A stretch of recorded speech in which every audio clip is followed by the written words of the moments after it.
avec vous Dr Bennouna Anas, spécialiste en orthodontie, en dentisterie esthétique, en dentisterie laser assistée, en implant et parodontologie. Le sujet qu'on va traiter aujourd'hui est le laser. Depuis une quinzaine d'années, le laser est utilisé avec succès en dentisterie. Le laser est une lumière amplifiée qui est obtenue par émission stimulée de rayonnement. Il existe un grand nombre de lasers qui diffèrent par leur milieu actif et leur mode d'excitation. Chaque type de laser, il va émettre un rayonnement qui va, avec une certaine longueur d'onde, qui va être absorbé par les tissus, soit en superficie, soit en profondeur. On distingue de ce fait deux familles de lasers, les lasers pénétrants et les lasers peu pénétrants.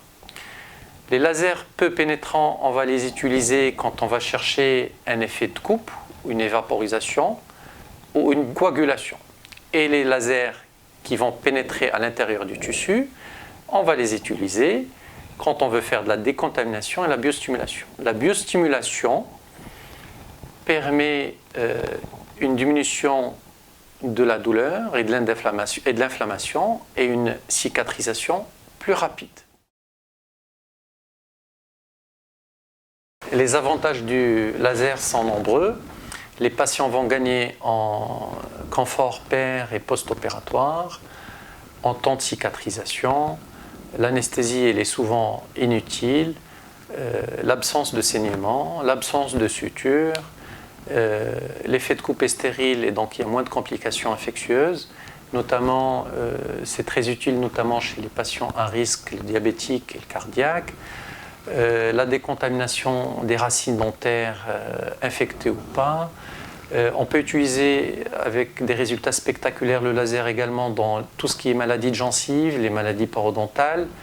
Le laser, il rend les patients en plus qui sont anxieux beaucoup plus détendus parce qu'il y a moins de vibrations. Les traitements sont plus conservateurs, les chirurgies sont plus simplifiées et la prescription des médicaments, notamment les anti-inflammatoires et antibiotiques, elle est réduite. Les applications cliniques du laser découlent de leurs effets. On a l'effet photoablatif, c'est-à-dire l'effet de coupe, qu'on va utiliser à chaque fois qu'on a besoin de chirurgie, que ce soit la chirurgie de tissu mou, les gencives ou osseux. L'effet photodynamique, c'est-à-dire l'effet de décontamination, on va l'utiliser en paro et en implantologie. Tout ce qui concerne les abcès gingivaux, les maladies parodontales et quand on a aussi des infections autour des implants. L'effet photochimique, on va l'utiliser quand on veut dévitaliser les dents et quand on a des infections autour des racines dentaires.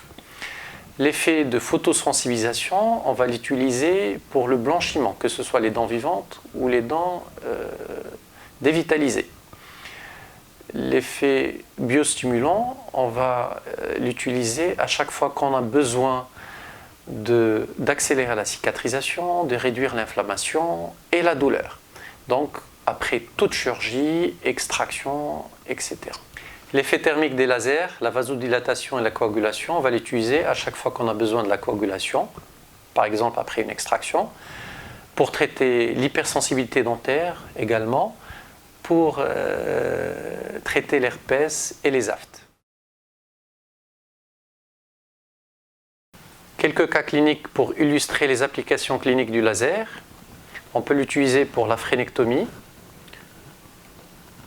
pour l'exposition des dents incluses, pour la gingivectomie, c'est-à-dire les gencives légèrement hypertrophiées, pour la dépigmentation et la décoloration des gencives, pour la mise à jour des implants, pour traiter les dents infectées, pour traiter les maladies parodontales. On voit bien sur ce cas qu'on a gagné de l'os et on a gardé et sauvé la dent.